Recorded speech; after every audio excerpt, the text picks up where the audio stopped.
Okay, now we're going to learn how to graph exponential functions.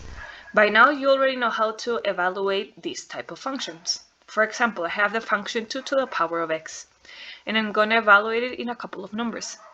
Let's take notice on these 5 numbers. So 2 to the power of minus 2 is the same by properties of exponents to 1 over 2 to the power of 2. That is 1/4. That is, in minus 2, my function is 1/4. In minus 1, if I evaluate this function, this is 2 to the power of minus 1, thus being 1/2. So in minus 1, my function is 1/2. These purple points are the most important points for our exponential function, because if I evaluate any exponential function in 0, this function, any number to the power of 0 is 1. And any number to the power of 1 is that same number.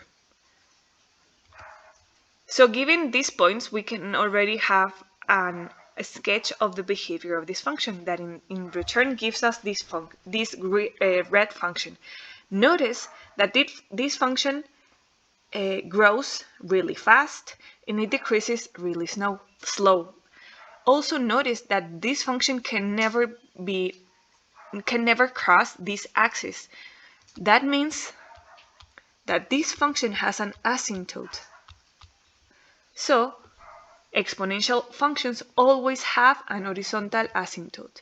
In this case, the horizontal asymptote is in y equals 0. Also notice that because x is the exponent in an exponential function, and we know that we can evaluate a number to any power, that means that the domain is all possible numbers, because we can use any number as a power. Lastly, because we have an horizontal asymptote, and you know that the exponential function looks like this, that means that the range of a function is always going to be from the horizontal asymptote to the side on which the function opens. In this case, this function starts from 0, doesn't include it because it's an asymptote, and we know it continues all the way to infinity. So the range for this function is from 0 to infinity. Remember, the domain for all exponential functions is from minus infinity to infinity. Another example. Here I have the function 5 to the power of x. And here I have a bunch of evaluations. For example, my function in minus 2 is 5 to the power of minus 2, meaning 1/5 squared, meaning 1/25. If I evaluate in minus 1, this is 5 to the power of minus 1, that is 1/5. Those values can be seen here. And the important points are these. If I raise a number to the power of 0, it's always 1. That's going to be a tiny point here. Notice my scale. That's why it's really tiny. And any number to the power of 1 is the same number in return.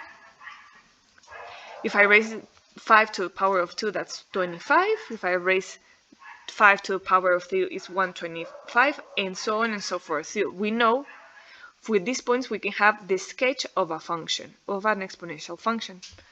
Also notice again that there is not a number you can raise 5 to, such that this can give you a negative value.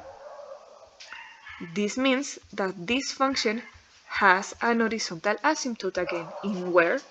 In y equals 0. Again, the domain for all exponential numbers is minus infinity to infinity, because we can use any number as an exponent. And lastly, this function resides only on one side of the horizontal asymptote.